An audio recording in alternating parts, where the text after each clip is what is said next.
Welcome to the deep dive. Right now, the U.S. economy, it just feels like a really complex puzzle, doesn't it? Oh, absolutely. It really does. One day you're seeing headlines talking about, resilience and growth, Yeah. and then the very next day it's warnings about slowdowns or prices still going. It's whiplash almost, trying to Right. figure out what's actually happening. Exactly. And Mm. for a lot of people, I think trying to make sense of it all can feel, well, pretty overwhelming. It absolutely can. I mean, the period since 2020 has just thrown so many curveballs. We've had these huge global events, massive policy responses here at home. Yeah. It's just not a simple picture, not by any stretch. And that's really why we're here today. We want to take a deep dive, really get into the condition of the U.S. economy, specifically in this post-2020 era. hmm We're going to look at the key events, the big shifts, and the impact they've actually had. And we're drawing on, some critical analysis, recent economic data, government reports, Yeah. basically pulling together the key information out there. Our mission, really, is pretty straightforward. We want to pull out the most important insights, the key takeaways from all this material. Yeah, the goal is to help you navigate this pretty puzzling landscape, help you get well informed on what's a really complex subject and do it quickly. Cutting through the noise, basically. Exactly, getting to what really matters for understanding where things stand and maybe where they're headed. So we're going to try and unpack quite a bit today. We'll look at those big macroeconomic signals, the ones that try to predict what's coming next. Right, the indicators. Then there's inflation, that stubborn inflation that just seems to hang around and really impacts daily life. A big one for sure. And the whole issue of debt. I mean, government debt, which is huge, but also household debt, what people are dealing with personally. Both sides of that coin are critical, yeah. We'll even touch on something maybe less discussed, the financial state of the Federal Reserve itself. Apparently, they've been having some issues. That's a fascinating point, definitely worth digging into. The Fed's own balance sheet. And then ultimately bring it all back down to earth. What does all this mean for jobs, for the cost of living, for, the economy you experience every single day? It's about connecting those big abstract numbers to the personal realities they create, the lived experience. Okay, so let's dive in. Where should we start? Maybe with those big picture signals, the economic indicators. Yeah, let's start there. Understanding what the major indicators have been telling us recently. Because, indicators are basically the vital signs of the economy. Right, there's statistics economists use to kind of gauge the health and, importantly, the direction of the economy, taking its temperature. Precisely. And the analysis we're looking at highlights one indicator in particular that's designed to be forward-looking. That's the leading economic index, or LEI. The LEI. Okay, so it's not just looking backwards. It's trying to predict what? Like the next few months. Exactly. It's specifically constructed to predict turning points in the business cycle. Think, the next 2 or 3 quarters out. It's one of the tools used to get an early read on potential shifts, like heading into a slowdown or maybe coming out of one. Okay, that sounds like a really important one to watch then. So looking at the recent data that's presented in the analysis, I see tables breaking things down quarterly for 2022, 2023, and even projecting into 2024. What kind of story do these numbers tell? Well, the quarterly data, it really paints this picture of fluctuation first and then an expected slowdown, a deceleration. Okay. So if you take real GDP, for example, that's the overall economic output adjusted for inflation. In 2022, we actually saw some negative growth in the first half of the year. Right. I remember that there were recession fears then, There too. were. Then it recovered in the second half. Now, 2023, it had periods of pretty solid growth. There's that third quarter, Q3, which was really robust, like 4.9% annualized growth. Yeah, that number got a lot of attention. Yeah. It seemed like the economy was really resilient. It did seem that way. But then it slowed down again in Q4 to about 2.0%. And here's the key thing. The projections for 2024 in this analysis, they're significantly more subdued. How subdued? We're talking growth dropping way down to around 1% or maybe even less for a good chunk of the year, according to these projections. So that Q3 2023 strength looks more like maybe a temporary burst rather than a sustainable trend based on this outlook. So even with that strong headline number last year, the forward-looking projections are pointing towards a definite cooling off, like a significant slowdown. Precisely. And, we see echoes of this in other really critical areas, like real consumer spend. Consumer spending is what, like two-thirds of the U.S. economy? It's just the main engine. Right. So after some decent growth in early 2023, the 2024 projections here show a really significant slowdown. The analysis even projects a negative number, negative 1.0% for consumer spending in the third quarter of 2024. Wow, negative consumer spending projected. That's a strong signal. That's not just slowing down, that's contracting. It is. It suggests an expectation that consumers will really pull back on their spending in a meaningful way. And that has huge implications for overall economic growth, obviously. Okay, that makes sense. What about areas that are really sensitive to interest rates, like housing, residential investment? The analysis seemed to highlight some pretty big negative numbers there already. Oh, absolutely. Residential investment, think home building, renovations, it got hit hard throughout much of 2022 and 2023. We saw these really sharp negative quarterly growth rates, like minus 14.1%, minus 26.5%, minus 24.9% in the later quarters of 2022, just plummeting. Huge drops Yeah. because of rising mortgage rates, presumably. Exactly. The Fed raising rates made mortgages much more expensive, and that just chilled the housing market significantly. Now, the quarterly projections for 2024 show maybe some stabilization, even some slightly positive numbers quarter to quarter. Okay, so maybe the worst is over there. Well, maybe for the rate of decline. But here's the catch. The overall annual projection for 2024, which is mentioned in the findings section of the analysis, still points to a significant drop for the year as a whole. Nearly 10% down. Nearly 10% down for the whole year, even with some quarterly positives. Yeah. So it suggests that even if the sharpest drops are behind us, the overall level of housing investment is expected to remain quite weak throughout 2024, still feeling the effects of those higher rates. Okay, let's maybe zoom out for a second. The analysis also provides a year-over-year summary table. So comparing the full years 2022, 2023, and then the 2024 projections side by side. What's the overarching trend when you look at it that way? That year-over-year data really kind of consolidates this picture of an expected slowdown. It smooths out the quarterly bumps. So real GDP growth, it was 1.9% in 2022. It actually accelerated a bit to 2.5% in 2023 overall. Okay, so 2023 was stronger than 2022 overall. It was, yeah. But the projection for 2024, a dramatic slowdown, down to just 1.2% growth for the full year. Wow, cutting the growth rate in half, basically. Pretty much. And look at real disposable income, that's income after taxes and adjusted for inflation, so what people actually have to spend. It swung wildly. It was negative in 2022, down 6.0% actually, as inflation outpaced wage gains for many. Ouch. Yeah. Then it bounced back strongly in 2023, up 4.2%. But for 2024, the projection is for it to barely grow at all, just 1.0%. So people's purchasing power isn't expected to improve much next year, according to this. Effectively, yeah. Very little growth projected.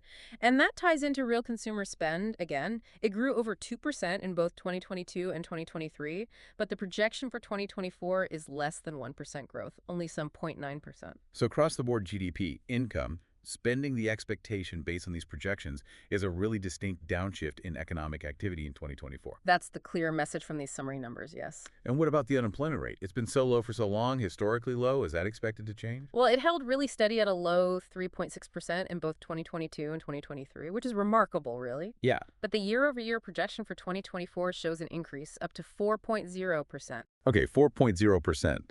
That still sounds pretty low historically, but it's definitely a tick upwards. It is, and while it seems like a small increase, moving from 3.6% to 4.0%, even a few tenths of a percentage point represents a significant number of actual people losing jobs.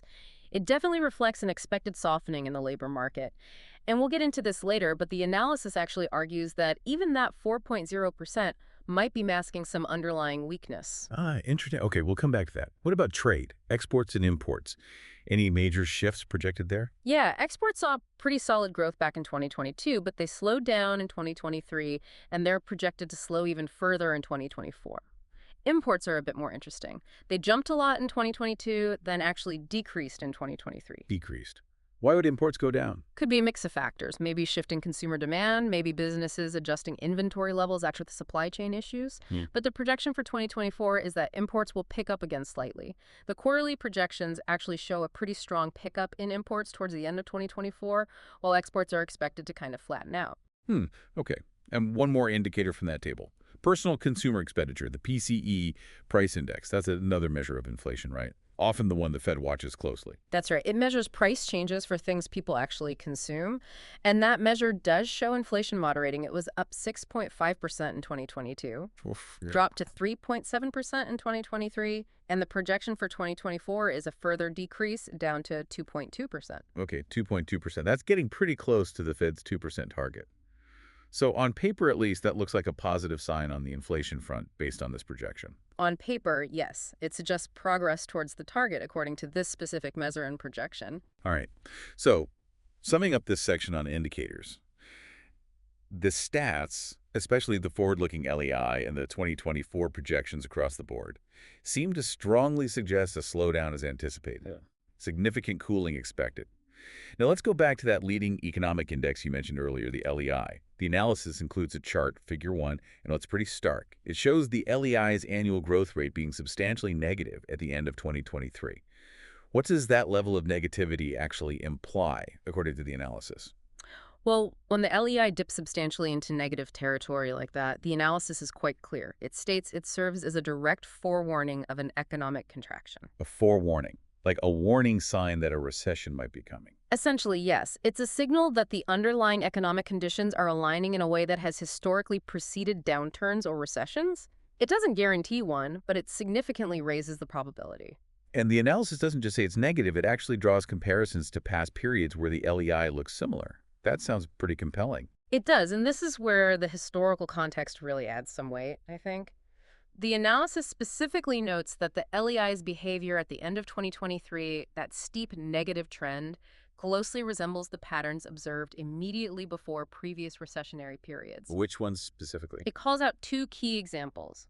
The sharp but brief downturn we saw in mid-2020, right at the start of the pandemic, Okay. and also the lead up to the economic contraction back in 2001, which was associated with the bursting of the dot-com bubble. Wow. So it's not just negative, it's negative in a way that looks like the run-up to the 2020 dip in the 2001 recession. That's sobering. It is. It suggests that even if some current data points look okay, these leading signals, based on historical patterns that have played out before, are flashing some pretty serious caution lights. That really highlights why the economy feels so puzzling right now, doesn't it? You've got some okay current numbers, but these reliable forward-looking indicators are saying, hold on, trouble might be ahead. It absolutely captures that tension. The difference between looking in the rear view mirror and looking at the road ahead through the windshield, which seems a bit foggy and potentially hazardous. Speaking of hazards, Yeah. one of the biggest ones looming over the economy since 2020 has definitely been inflation. It just feels like this persistent cloud.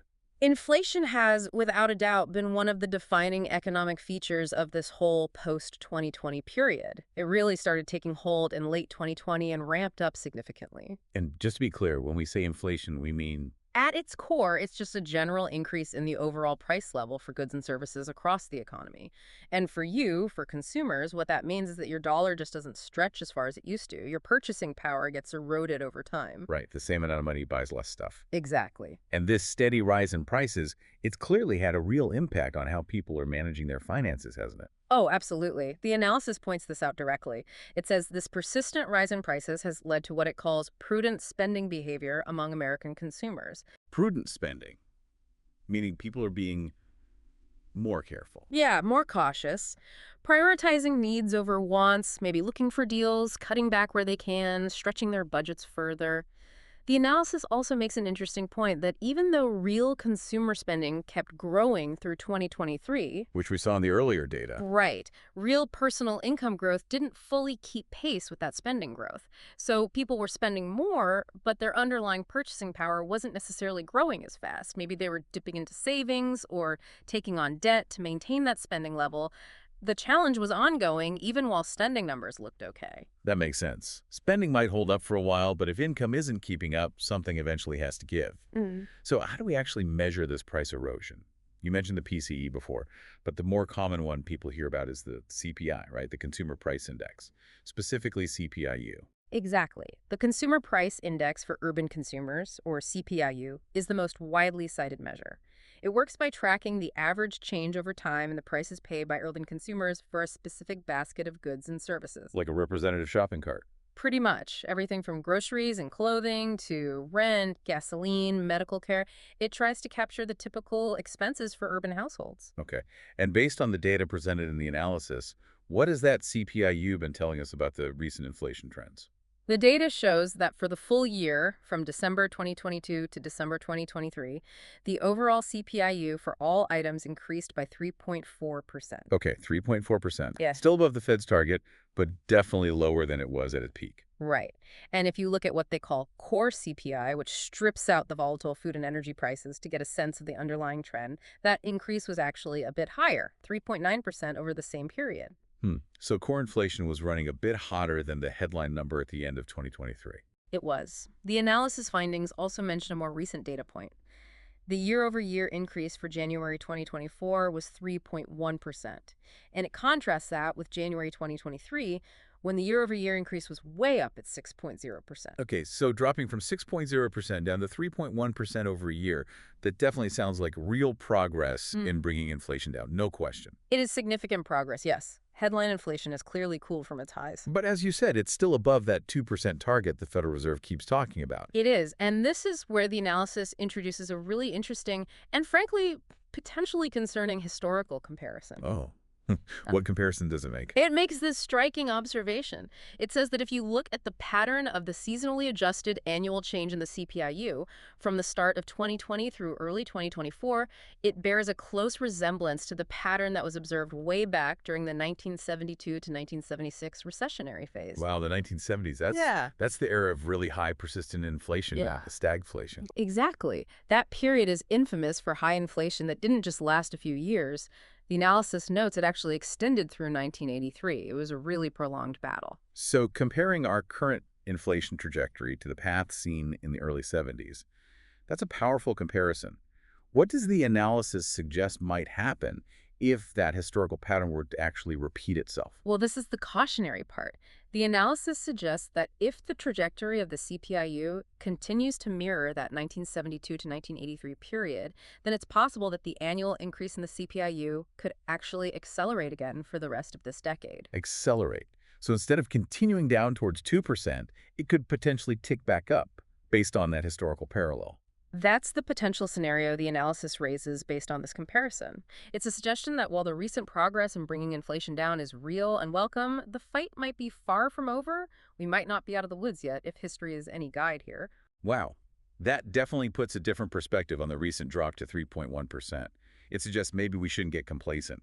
How does the Fed's target fit into this picture then? They're still aiming for 2%. They are. The analysis notes the Fed's stated target is to get inflation down to 2% year over year, and that they were kind of aiming to achieve this by the third quarter of 2024. Okay. And to get there, what would need to happen? Well, the analysis suggests that hitting that target by Q3 2024 would likely require the Fed to start cutting interest rates sometime in Q2 2024, lowering rates to help avoid stifling the economy too much as inflation comes down.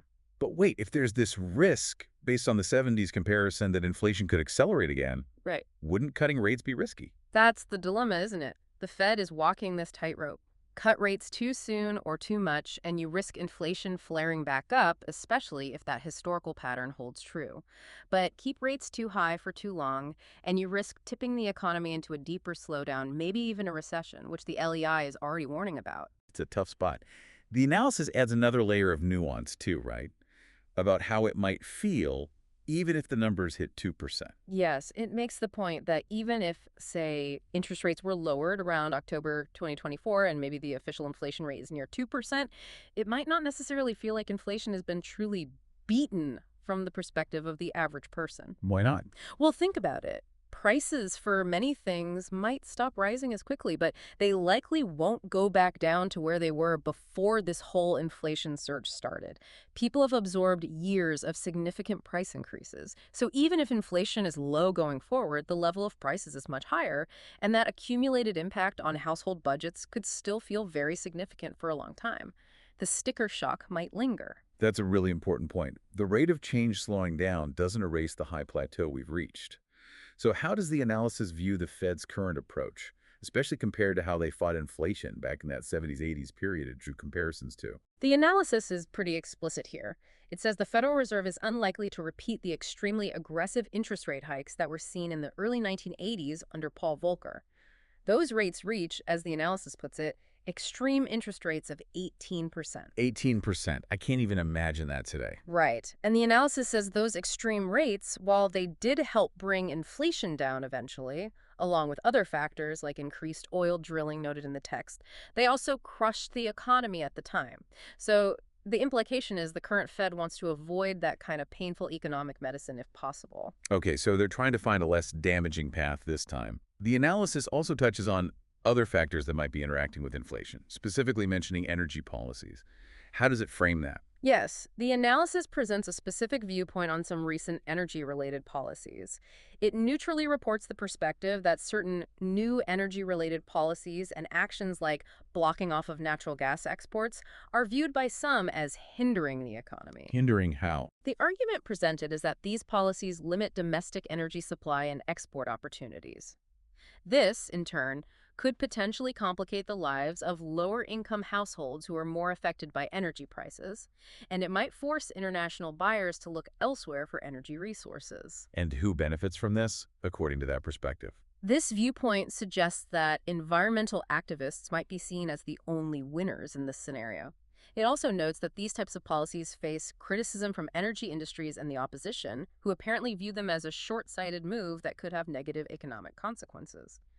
The analysis presents this perspective as part of the landscape influencing the economy and inflation. Okay, so it's reporting on that debate and its potential economic implications as described in the source material. Got it. So we've got this complex inflation picture. It's eased recently, yes, but there are these potential longer-term concerns based on historical patterns. There's debate about the Fed's path forward, trying to balance inflation control with economic growth, and there's commentary on how specific policies, like in the energy sector, might be playing a role. It's a lot to juggle. It really is. Inflation isn't just one simple thing. It's interwoven with policy, history, and global events. All right, let's pivot now to another massive piece of this economic puzzle, one that's closely related to inflation and interest rates, the burden of debt. And we need to talk about both government debt and the debt that households are carrying. Absolutely. Debt is a critical factor shaping the current economic environment, and the analysis really dives into this, starting back in early 2023 with that whole debt ceiling situation. Right, the debt ceiling, that's the legal limit on how much the U.S. government is allowed to borrow, correct? That's it. It's set by Congress.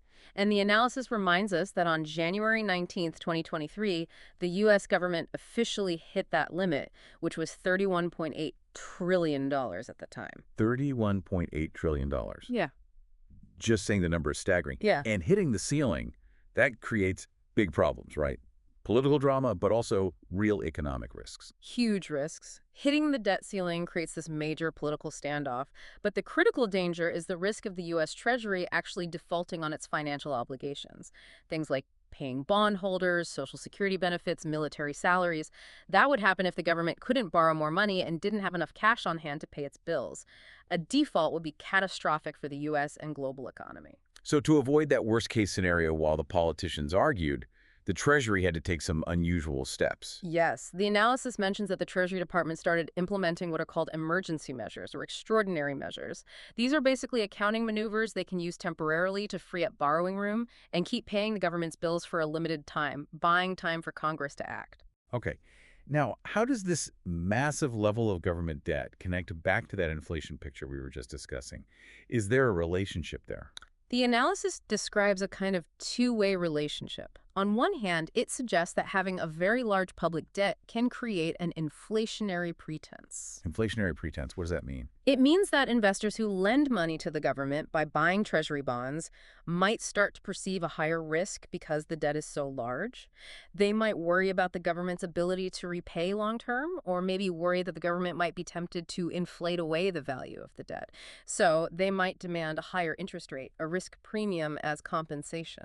So massive debt could lead to higher interest rates demanded by lenders. Potentially, yes. And those higher rates on government debt can then ripple out and contribute to higher interest rates across the entire economy. But then there's the other side of the coin. Which is? The analysis also notes that higher inflation can, in a somewhat counterintuitive way, actually serve as a medium to reduce the real burden of the existing debt over time. How does that work? Well, the debt is usually denominated in fixed dollar amounts. If inflation is high, the value of those dollars erodes. So the government is paying back the debt with dollars that are worth less in real terms than the dollars they originally borrowed. It effectively reduces the real cost of servicing the debt. So debt can push interest rates up, potentially fueling inflation expectations, but inflation can also make the existing debt less burdensome in real terms. It's a really complex dynamic. It is a very intricate relationship. What about the annual deficit? That's the shortfall between what the government spends and what it takes in each year, right? How bad has that been? The analysis highlights the scale of the ongoing deficit. For the fiscal year 2022, it points out the federal budget deficit was $1.38 trillion. And looking back further, it notes that the national debt has been increasing by an average of over $1 trillion every single year since 2001. It's just persistent, large deficits adding to the debt pile year after year. Over $1 trillion added to the debt on average every year for 2 decades. And this persistent borrowing, this large and growing debt, it had consequences for how the U.S. is viewed financially on the world stage, didn't it? The credit ratings. It certainly did. The analysis points specifically to events in May and June of 2023. During that time, major credit rating agencies took action. Fitch downgraded the U.S. government's long-term credit rating from the top AAA rating down to AAA+, POS. Standard & Poor had already removed its AAA rating earlier, and another agency, Scope, also demoted the rating to AA. Losing that top-tier AAA rating from Fitch, that's a significant signal, isn't it? What does a downgrade like that actually signal to global markets? It signals increased concern among these rating agencies about the U.S. government's fiscal health and its ability to manage its debt burden over the long term. It reflects worries about the political standoffs over the debt ceiling, the rising debt trajectory, and the overall governance regarding fiscal matters. It essentially tells investors that lending to the U.S. government is perceived as slightly riskier than it was before. A clear message about concerns over the fiscal path. The analysis also touches on why it's so difficult for the government to actually get this deficit under control. It does. It lays out the fundamental challenge. Governments typically address deficits in 2 main ways. You either increase revenue, usually through raising taxes, or you decrease spending by regulating or cutting government programs. The classic tax or cut dilemma. Exactly. But the analysis points out that both options face really significant political headwinds. Generally speaking, the public tends to be resistant to broad tax increases. And at the same time, people are often strongly opposed to cuts in government programs they benefit from or value, like Social Security, Medicare, or defense. So politicians are caught in this bind, where the mathematically obvious solutions are politically very difficult to implement. Precisely. It creates this challenging dynamic where tackling the deficit becomes incredibly hard, leading to continued borrowing. The analysis includes a chart, Figure 2, showing where the money was actually going in fiscal year 2024, broken down by government agency. What does that tell us about spending trends? That chart is quite revealing. It shows some notable increases in spending or outlays for specific large agencies. Health and Human Services, HHS, which handles Medicare and Medicaid, saw a significant increase. Why was that? The analysis attributes it primarily to rising healthcare costs within Medicare and also just the growing number of beneficiaries as the population ages. Similarly, the Social Security Administration, SSA, saw increased outlays. Driven by? Primarily by the automatic cost of living adjustments, or CLAs, that are triggered by inflation to protect beneficiaries' purchasing power. When inflation is high, those adjustments increase spending significantly. The defense sector is also highlighted in the analysis as seeing an increase in military spending. Okay, so major mandatory spending programs like Medicare and Social Security, driven by demographics and inflation, plus defense spending, are pushing outlays up. Is there a specific detail mentioned in the findings section about Treasury and defense spending crossing some kind of threshold? Yes, there's a key detail pulled out in the findings. It notes that the expenditure by the Treasury Department itself, along with the spending by the Department of Defense, had both crossed the $200 billion mark annually. Wait, the Treasury Department's own spending, not just the interest payments, but their operational spending. Well, the findings specifically highlights Treasury's 20% increase in expenditure and directly links that increase to the rising cost of interest payments on the public debt. So, while Treasury has operational costs, this major jump being highlighted is driven by the cost of servicing the national debt. Okay. So the cost of paying interest on all that accumulated debt is becoming such a large budget item that it's pushing the Treasury's total reported expenditure over $200 billion, alongside defense. Exactly. It shows how servicing the debt itself is becoming a major driver of government spending, creating this kind of self-reinforcing cycle. You borrow money, you have to pay interest on it. Those interest payments add to your spending, which can increase the deficit, requiring more borrowing, which means more interest payments in the future. It feeds on itself. There's another chart, figure 3, showing the total public debt outstanding. I assume the trend there is just Up, sharply up. Figure 3 graphically illustrates this relentless upward climb of the national debt. And the analysis makes a striking point about the period after the debt ceiling crisis was resolved, or as the analysis puts it, evaded, back in June 2023. what happened after they raised the ceiling. Since that resolution in June 2023, the total accumulated federal debt has increased by approximately another $3 trillion. $3 trillion Yeah. in just over half a year. Roughly, yeah. It highlights the incredible pace of borrowing. And based on these kinds of borrowing rates, the analysis projects that the U.S. could potentially hit $37 trillion in total federal debt relatively soon. $37 trillion. Yeah. It's almost impossible to wrap your head around that number. And the analysis mentioned something about where this debt actually goes, that a lot of it flows outside the U.S. Correct. It notes that a large chunk of the debt flows outside America. This happens in a couple of main ways. Foreign governments, institutions, and individuals buy U.S. Treasury securities, effectively lending money to the U.S. government. That's a major component. Okay. And the analysis also connects it to the supply of military and financial support provided to American allies, mentioning organizations like USAID, which manages U.S. foreign assistance programs. The idea is that some of the borrowed funds facilitate these international expenditures. Okay, so the scale of government debt is just immense. It's growing rapidly. It's impacting credit ratings, driving up interest costs, and involving significant international financial flows. But that's just the government side. The analysis then shifts focus to the debt held by average Americans, right? Household debt. That's a crucial transition because government fiscal health and household financial health are deeply intertwined. And yes, American households collectively hold staggering amounts of debt. The analysis provides some specific figures from the third quarter of 2023. What were they? Total outstanding mortgage debt was $12.14 trillion. $12 trillion just in mortgages. Yeah. Then you had student loan debt at $1.6 trillion, and credit card debt reached $1.08 trillion in Q3 2023. Over $1 trillion in credit card debt alone. That's high interest debt, too. Typically, yes. And those are the aggregate numbers. The findings section tries to break that down to what it might look like for an average household. What did it say?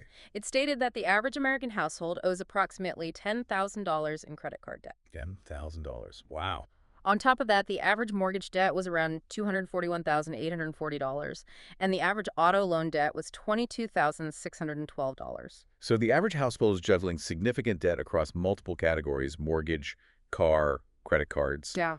And with interest rates having risen so much, that must make servicing that debt much harder. Absolutely, especially the mortgage debt. That $241,840 average mortgage, combined with the high interest rates we saw, the analysis notes mortgage rates hit 7.23% in August 2023. Over 7%. Yeah. That combination makes taking out a new mortgage incredibly expensive and unattractive for many potential buyers. It also locks existing homeowners into their lower rates, reluctant to sell and move. The analysis explicitly suggests that a significant drop in mortgage rates could really shake up the housing market, making it more accessible for buyers and perhaps encouraging more sellers. So high debt levels and high interest rates are creating real affordability challenges, particularly in housing. And all of this debt pressure on households was happening in an environment where the banking sector itself faced some serious turbulence in 2023, right? Yes, that's an important piece of context. 2023 saw that period of significant stress in the regional banking sector. We saw the failures of Silicon Valley Bank, Signature Bank, and then First Republic Bank. Right. Those are pretty shocking collapses. What did the analysis say was the underlying issue there? It describes it primarily as a rapid erosion of depositor confidence. It started with concerns about banks' balance sheets, maybe losses on bond portfolios due to rising rates. Then, perhaps triggered by announcements of asset sales or advice from large investors or venture capitalists in SVB's case, depositors got spooked and started making large withdrawals, a classic bank-run dynamic, but happening at digital speed. So a loss of confidence leading to runs on these banks. Essentially, yes. And the analysis also notes that another bank, Silvergate Bank, which was heavily involved in the crypto industry, underwent a voluntary liquidation around the same time in March 2023. Okay, so we've got these layers of debt, massive government debt, significant household debt combined with rising interest rates making that debt more expensive, and then add in some fragility or stress shown in the banking system itself. It really paints a picture of interconnected vulnerabilities, doesn't it? It absolutely does. It highlights how shocks or stresses in one area, like rising interest rates impacting bank balance sheets, can quickly cascade through the financial system and affect everything from government borrowing costs down to individual household budgets and confidence. And speaking of financial institutions, the analysis brings up a really interesting, maybe surprising point about the financial position of the Federal Reserve itself. You mentioned this earlier. The Fed, the central bank, has actually been reporting operating losses. It has. It's not something you hear about every day, but the analysis points this out as a significant development. The Fed itself has been in the red operationally. In the red. How significant are we talking, and what on earth causes the Fed to lose money? Well, the numbers are quite large. The analysis notes that by September 2023, the Fed's cumulative operating losses since they started reporting them had already blown past $100 billion. Over $100 billion in losses. Yes. And by the end of the full calendar year 2023, the total deficit reached a record $114.3 billion. What's really striking is that the Fed only started reporting these operating losses in September 2022. So accumulating over $114 billion in losses happened in just over a year. That's incredibly rapid. Yeah. What's the mechanism? How does the Fed lose money? It boils down to the mechanics of its own monetary policy in this higher interest rate environment. Essentially, the Fed pays interest to commercial banks on the reserves those banks hold at the Fed.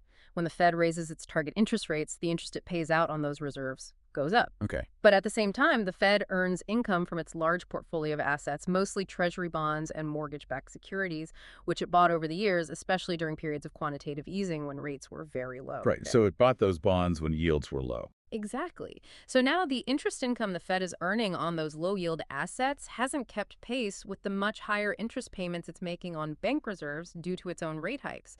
It's paying out more than it's taking in from its portfolio. The analysis is clear. These are real cash losses. So the very tool the Fed is using to fight inflation raising interest rates is directly causing it to lose money because of the structure of its balance sheet and how it implements policy. That's fascinating. Are these losses expected to continue? The analysis mentions projections suggesting these losses could indeed persist throughout 2024 and possibly even beyond. One specific prediction cited in the analysis forecasts that the losses could even peak at around $200 billion in the year 2025. A potential $200 billion peak annual loss for the Fed. Does this actually impact their ability to function? Do they need a bailout from the Treasury or something? That's the crucial question. According to the analysis, these operating losses, while large, do not appear to affect the Federal Reserve's ability to conduct its day-to-day operations or implement monetary policy effectively. So they can still set interest rates and manage the financial system even while losing money. Apparently so. And importantly, the analysis states that these losses do not require funds from the U.S. Treasury to be covered. The Fed handles it through its own accounting mechanisms, essentially creating a deferred asset on its balance sheet representing the losses, which it expects to pay back to the Treasury once it returns to profitability. Yeah. So it doesn't directly add to the federal deficit or require taxpayer money in the same way. Okay, that's a relief, I guess. So while the number is huge and headline-grabbing, it doesn't seem to compromise the Fed's core functions or become another immediate burden on the federal budget. That's good to know. When might the Fed expect to get back in the black then? The analysis notes that the timing for the Fed to return to profitability is pretty uncertain. It's directly linked to when interest rates eventually start coming down. Because when rates fall, the interest the Fed pays out on reserves will decrease, while the income from its assets remains relatively fixed. So it depends on future rate cuts. Exactly. However, the analysis points out that based on the Federal Reserve's meeting in January 2024, where they decided to hold interest rates steady at their recent highs, a return to profitability appeared unlikely in the immediate future at that time. They needed to see more confidence that inflation was truly beaten before cutting rates. It's just another really clear illustration of how the ripple effects of these high interest rates permeate the entire financial system right up to the balance sheet of the central bank itself. It certainly demonstrates the direct, tangible financial consequences of these major monetary policy decisions. It's not just an abstract concept. It has real dollar impacts, even for the Fed. Okay, so we've covered a lot of the big picture stuff. The macroeconomic indicators sending cautionary signals, the persistent challenge of inflation with its historical echoes, the massive and growing burden of both government and household debt, and even the unusual financial position of the Fed. But what does all of this actually feel like for the average American trying to make a living?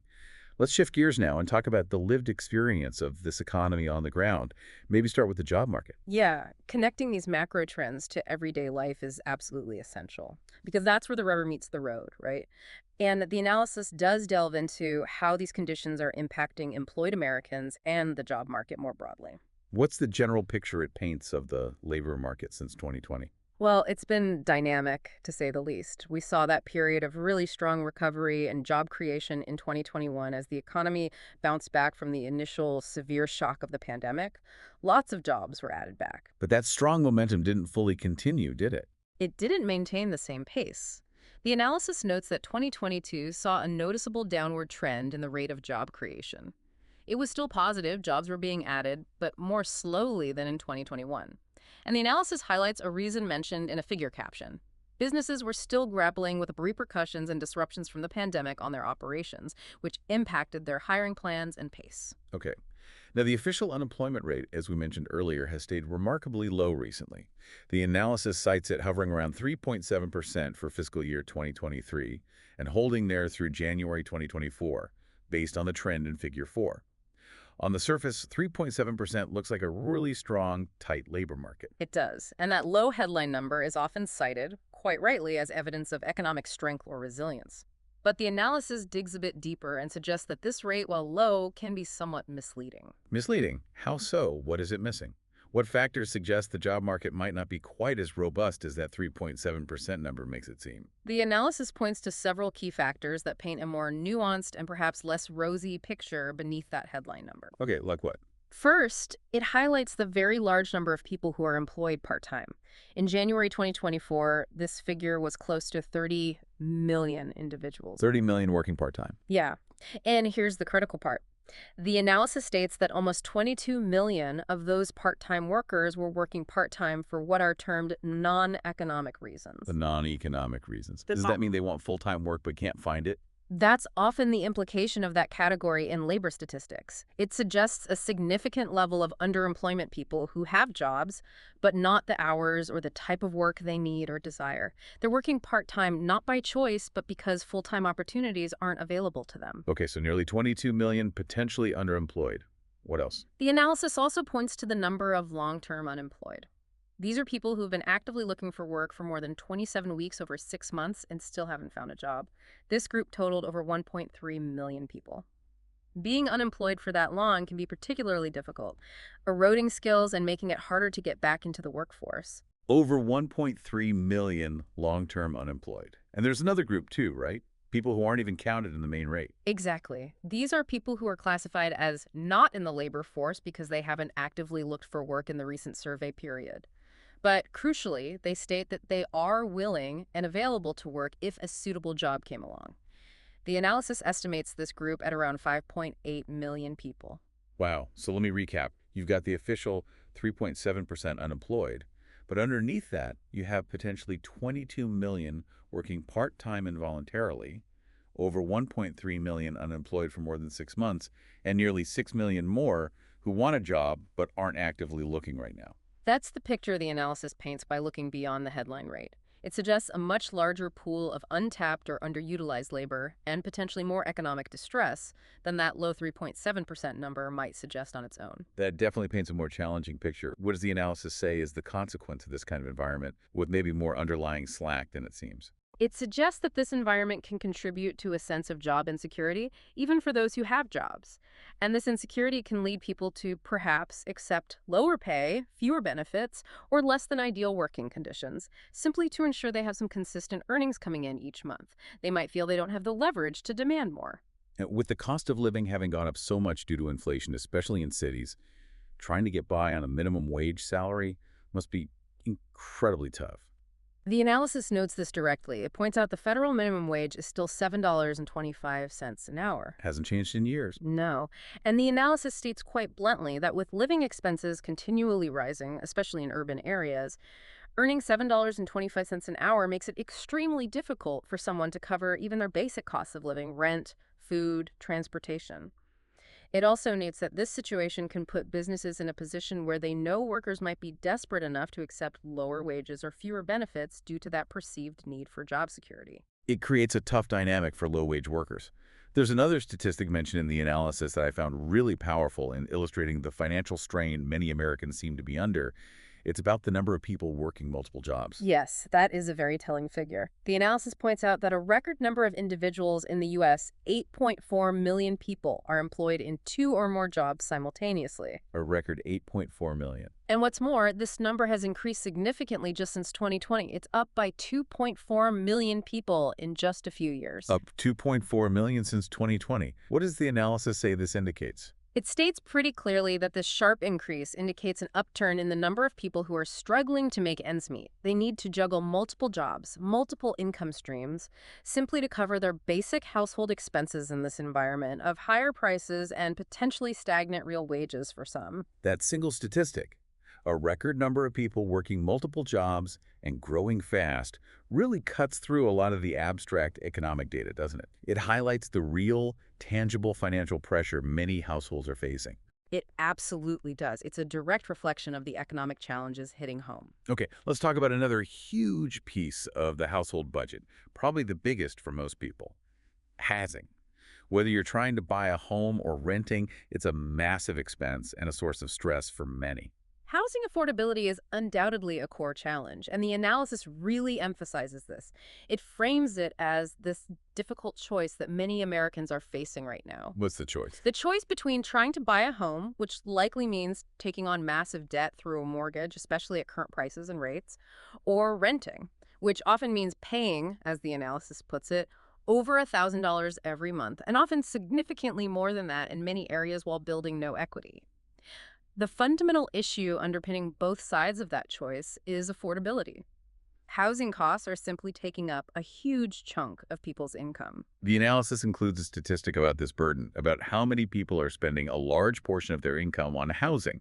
But the phrasing was a little unusual, wasn't it? Something about homeowners and rent. Yes, the phrasing in the source material is specific. It states, about 3 out of 10 homeowners in America stated that they were burdened by the high rents and were spending over 30% of their earnings on housing.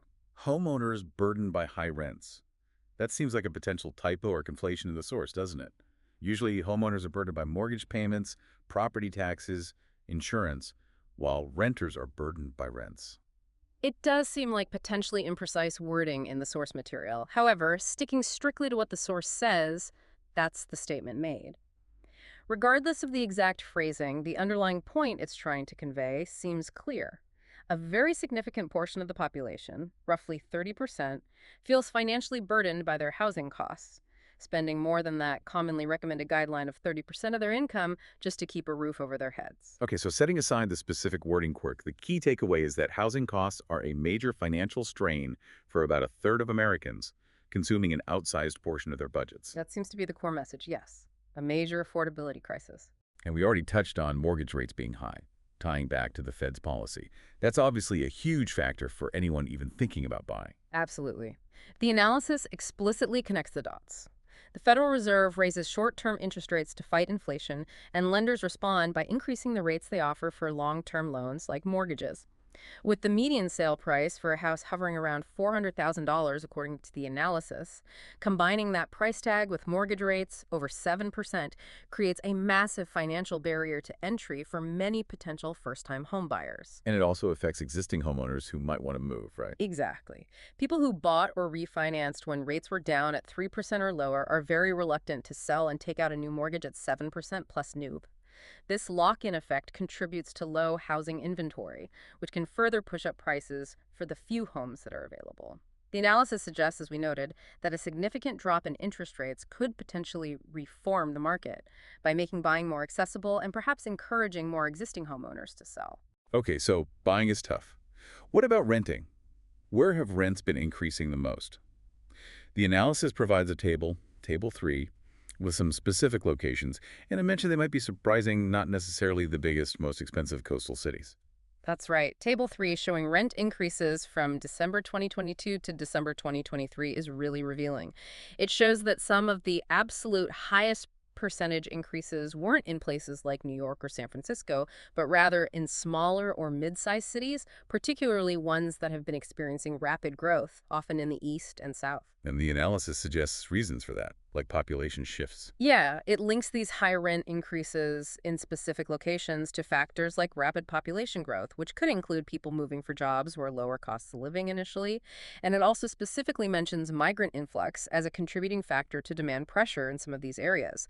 When demand outstrips supply quickly, rents can spike. Can you give us a sense of the scale? How high were these increases, and which cities were at the top of the list? The increases listed are really quite dramatic for a single year. Fayetteville, North Carolina, topped the list presented, with a staggering 13.8% increase in rent over that one-year period. Almost 14% in 1 year. Yeah, Savannah, Georgia was next at 13.0%. Then you had both Syracuse, New York, and Hartford, Connecticut, jumping by 12.7%. Wow. Other cities listed with rent increases over 11% include Kingsport, Tennessee at 12.3%, Knoxville, Tennessee at 11.6%, New Haven, Connecticut at 11.4%, Atlantic City, New Jersey, and Trenton, New Jersey both at 11.3%, and McAllen, Texas down on the border at 11.1%. Those are huge jumps, double-digit percentage increases in rent in just 12 months.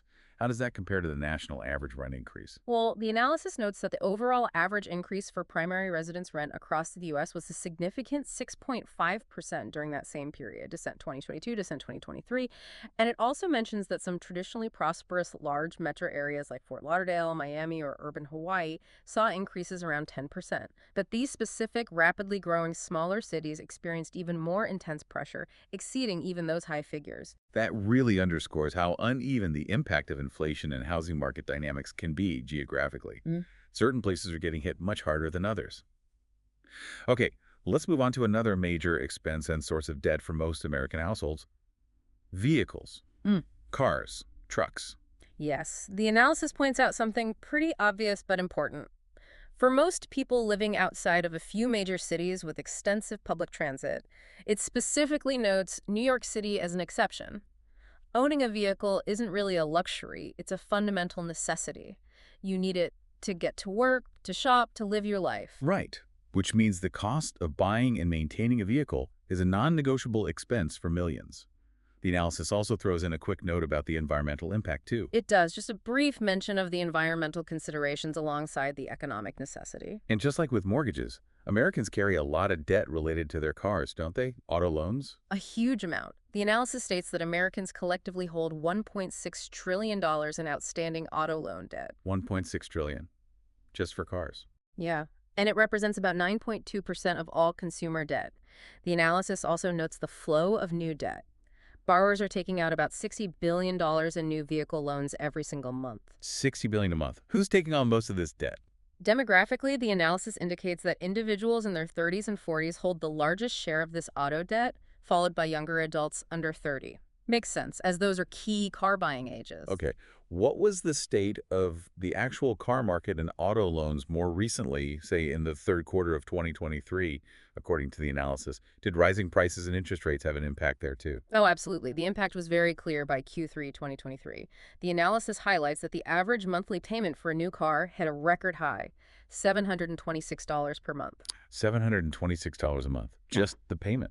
That's like a mortgage payment for some people not too long ago. It's incredibly high, and it compares to average payments that were lower for leased vehicles, $597 number a month, and significantly lower for used cars, $533 number.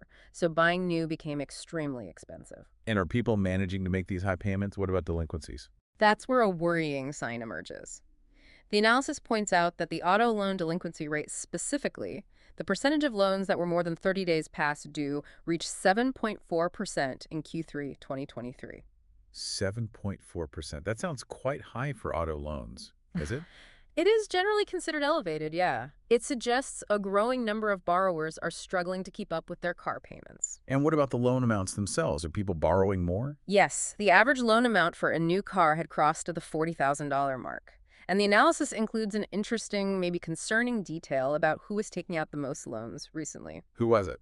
It says that the group of buyers with credit ratings in the subprime or near prime range, specifically between 601 and 660, actually took out the largest volume of these recent auto loans. So borrowers with lower credit scores were taking out the most loans for amounts over $40,000, with record high monthly payments and delinquencies are rising.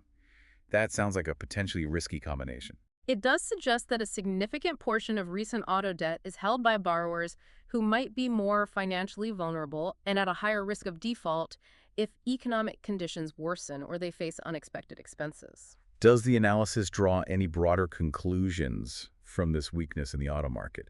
Does it see potential ripple effects? Yes, it concludes that section with a thoughtful point.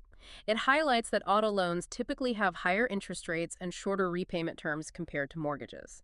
Because of this structure, problems in the auto loan market, like rising delinquencies, can sometimes show up earlier or be a leading indicator of broader consumer financial stress. The analysis suggests that this weakness manifesting in the car market could potentially signal financial strain that might eventually spread to other areas of consumer credit and the wider economy. So the struggles in the auto loan market could be a sort of canary in the coal mine for broader consumer financial health. That's the implication, yes. Something to watch closely. Okay, so this whole section on the lived experience really brings it all home, doesn't it? We see that the headline unemployment rate, while low, might be masking significant underemployment and discouragement. Housing costs, whether buying or renting, are a massive strain, exacerbated by high debt levels and interest rates, with rents spiking in unexpected places. Vehicle costs are also hitting record highs, leading to rising debt and delinquencies, particularly among more vulnerable borrowers. And underlying it all, a record number of people are juggling multiple jobs just trying to get by. It absolutely underscores how those larger macroeconomic forces we discussed earlier, inflation, interest rates, debt, translate directly and often painfully into the financial challenges and difficult choices that individuals and families are facing every single day across the country. It's not just numbers on a page, it's people's lives. Definitely. Okay, we have covered a lot of ground in this deep dive, exploring these different facets of the post-2020 U.S. economy. Let's try to bring it all together now by distilling the key findings that the analysis itself emphasizes in its summary section. What are the absolute critical takeaways it wants us to walk away with? Right, the synthesis. The key findings section really reiterates and consolidates the main threads of the picture we've been building throughout this discussion. So what's finding number one? What does it emphasize about the outlook? First, looking ahead to fiscal year 2024, it reiterates those projections we discussed early on. The expectation is for a rise in the rate of imports coming into the country and also a rise in the unemployment rate.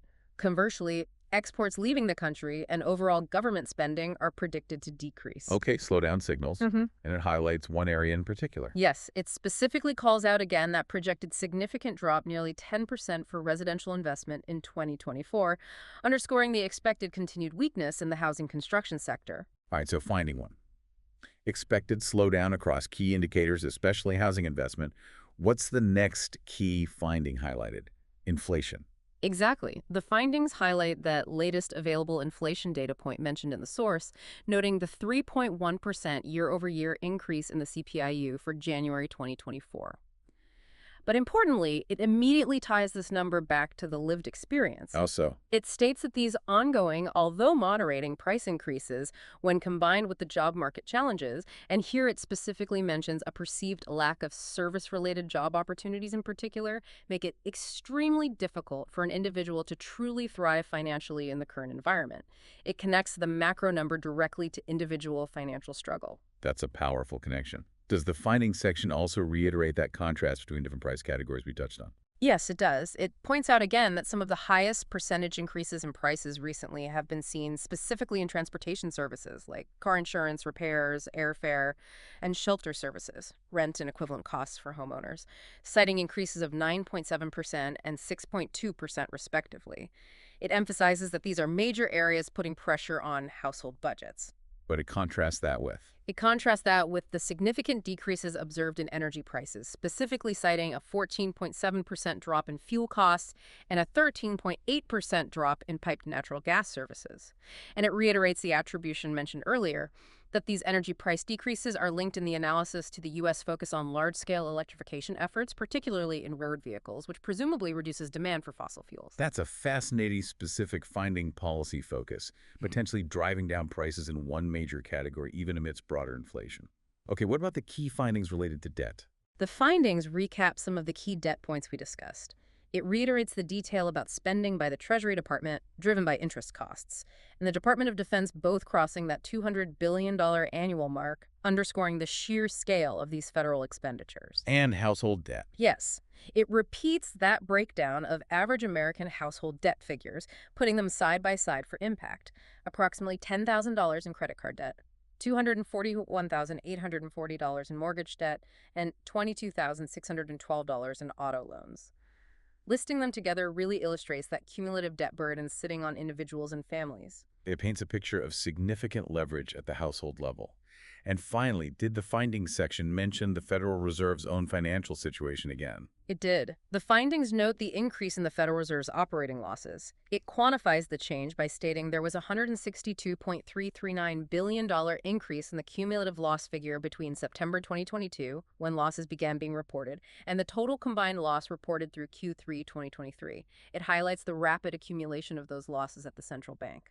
Okay, so let me try to summarize the core findings that the analysis really wants to hammer home. First, a projected slowdown in 2024 across major economic metrics, especially housing. Second, inflation is easing but remains significant, hitting hardest in essentials like housing and transportation, even while energy prices fall due to specific factors. Third, a massive and rapidly growing government debt burden is driving up interest costs significantly. Fourth, high levels of household debt across mortgages, auto loans, or credit cards are putting major pressure on consumers. And fifth, even the central bank itself is experiencing unprecedented operating losses due to the high interest rate environment. Is that a fair summary of the key takeaways? That captures the essence of the main findings highlighted in the analysis summary quite well, yes. It's a multifaceted picture, and definitely a complex one. It really is, and the analysis itself seems to acknowledge that complexity right at the end, doesn't it? What's the overall sentiment or final conclusion drawn based on everything we've discussed here today? The analysis concludes pretty directly by stating that the American economy, at its current stage, is indeed very puzzling and difficult to predict. There are just so many conflicting signals and unique circumstances at play right now. Puzzling and difficult to predict. That feels accurate. Does it offer any thoughts on what's needed to navigate this uncertainty?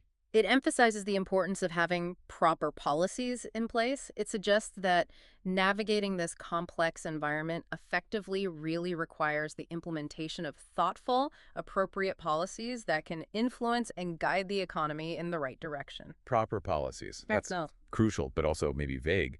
Does it elaborate on why they're so important now? Does it connect back to inflation or debt? It does reiterate that connection, particularly with inflation. It makes the point again that high inflation itself can have this neutralizing effect on the fiscal budget. Neutralizing effect. Meaning, as we discussed with COLAs for Social Security or just generally higher costs for government purchases and wages, inflation can inadvertently lead to an increase in government spending and thus larger fiscal deficits, which in turn contributes to the national debt. So, inflation complicates the government's own financial management, creating this feedback loop where policy responses are critical. So getting policy right is key to breaking some of these potentially negative cycles. Does the analysis point towards any specific policy areas or levers that could potentially help address the situation based on the issues raised? It briefly touches on a few potential areas towards the very end, framing them more as possibilities that may also help with the situation rather than strong recommendations. Okay, what kinds of possibilities does it mention? It suggests, for example, the need for potential new policies and reforms specifically within the car market, given the issues we discussed there with high costs and delinquencies. It also mentions the idea of carefully modulating interest rates, presumably the Fed finding that right balance we talked about. Right, the policy tightrope. Anything else? It also includes a point about immigration. It mentions the idea that the government could inhibit or regulate the rate of immigration, and it presents the rationale attached to this idea in the source, that doing so could potentially help control unemployment rates. Again, This is presented neutrally as an idea or policy option mentioned within the analysis, without the analysis itself endorsing it or evaluating its broader impacts. Okay, so regulating immigration presented as one potential tool considered in the source material for impacting the labor market. Got it. Any other policy tools mentioned? Yes. Finally, it notes the Federal Reserve's existing tool of quantitative tightening, QT, the opposite of quantitative easing. QT involves the Fed shrinking its balance sheet, removing excess liquidity from the financial system, and lessening bank reserves. This is presented as another mechanism available to the Fed as part of its overall policy toolkit. So these are all presented as potential policy levers or areas for consideration, some for the Fed, some potentially for Congress or the administration, reflecting different possible approaches to the challenges outlined, but without the analysis landing on one specific prescription. That seems to be the way it's framed, yes. More like outlining the policy landscape and the available tools or areas of debate. What is the final thought then? The overarching call to action or recommendation that the analysis leaves us with? The ultimate concluding sentence, the final thought from the source material, is this. It states that it is important for the government to refine U.S.'s economic policy structure. Refine U.S. economic policy structure. That feels like a pretty significant and broad concluding statement, doesn't it? Especially after outlining such a complex and challenging economic picture. What do you think that implies? Well, it suggests, I think, that maybe the existing policy frameworks, the usual ways of doing things, might not be fully sufficient or optimally designed to navigate the unique combination of challenges the U.S. economy is facing right now, the specific mix of inflation, debt, labor market issues, global factors, and so on. It implies a need for a deeper review and potentially significant adjustments to how economic policy is formulated and implemented. A call for rethinking or updating the policy toolkit itself, perhaps? That's how it lands, yes. A need for careful refinement to better handle these puzzling times. Well, this has certainly been a deep dive into a truly complex, often puzzling, and sometimes concerning economic picture for the U.S. post-2020. We've looked at those leading indicators flashing caution, the persistent and historically resonant challenge of inflation, the crushing weight of both national and household debt, the surprising financial position of the Federal Reserve itself, and maybe most importantly, the tangible impact all these large forces are having on jobs, housing, and the cost of daily life for ordinary Americans. It's become really clear throughout this discussion that these aren't just separate, isolated issues. They're all part of this deeply interconnected web of challenges, each influencing the others, and collectively demanding some very careful attention and thoughtful consideration from policymakers and the public alike. Absolutely, and it leaves us with a lot to think about. So here's a final thought for you, our listener, to ponder as you process all this information. Considering this complex web of debt, inflation, and the very real challenges facing everyday Americans that we've unpacked today, and also thinking about those historical comparisons the analysis drew, particularly with the 1970s, what single factor, if you had to pick one, do you believe holds the most significant key to unlocking a more stable and prosperous economic future for the U.S.? Is it taming inflation? Tackling the debt, boosting productivity, reforming policy structures, something else entirely? That's a really important question to reflect upon. What's the linchpin? Indeed. Food for thought.